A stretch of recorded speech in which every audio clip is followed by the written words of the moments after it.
الرحمن الرحیم۔ باب نمبر 605 بخاری شریف جلد اول۔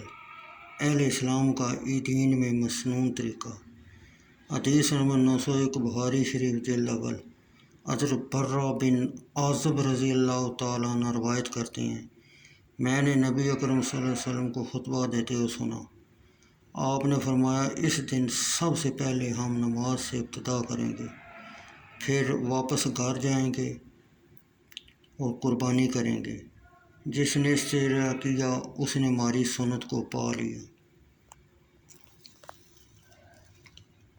حدیث نمبر 904 بخاری شریف جلد اول۔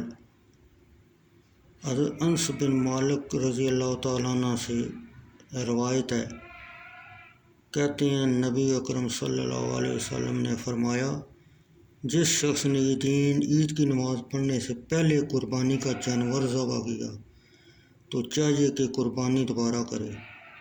ایک شخص ابو بردہ بن دینار کھڑا ہوا اور کہا، یہ وہ دن ہے جس میں گوشت کی بہت زیادہ خواہش ہوتی ہے،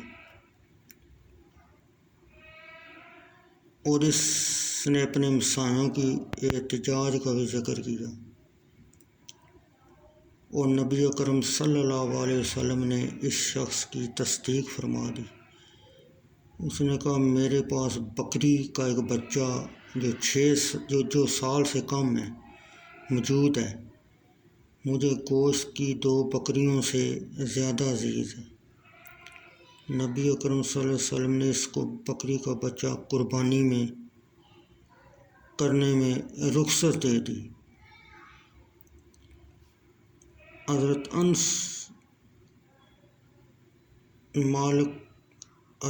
بن مالک رضی اللہ تعالیٰ عنہ کہتے ہیں، مجھے معلوم نہیں یہ رخصت اس کے علاوہ کسی اور کے لیے بھی ہے یا نہیں۔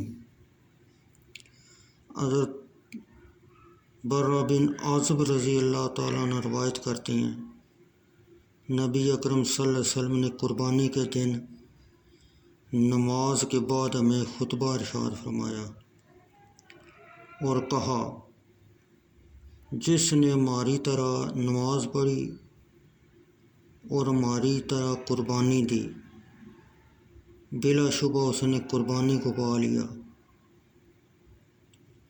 یعنی قربانی صحیح ہے۔ اور جس نے نماز عید سے قبل قربانی کی وہ نماز سے پہلے ہے، اس کی قربانی نہیں۔ برہ بن عازب کے ماموں ابو بردہ بن دینار نے عرض کیا، یا رسول اللہ صلی اللہ علیہ وسلم، میں نے اپنی بکری نماز عید سے قبل قربانی کر دی، اور میں نے یہ خیال کیا کہ آج کا دن کھانے پینے کا دن ہے، اور میں نے محبوب سمجھا کہ یوں بکری تمام قربانیوں کی بکری سے میرے گھر میں سب سے اول ذبح ہو، اور میں نے اس کو ذبح کر دیا، اور نماز عید کے آنے سے قبل میں نے ناشتہ کر لیا۔ آپ نے فرمایا، تیری بکری گوشت کی بکری ہے۔ اس نے عرض کیا، یا رسول اللہ، ہمارے پاس 1 سال سے کم بکری کا بچہ ہے جو 2 بکریوں سے بھی محبوب ہے۔ کہا، وہ میری طرف سے قربانی میں کفایت کر جائے گا؟ آپ نے فرمایا، ہاں، وہ تیرے بعد کسی اور سے کفایت نہیں کرے گا۔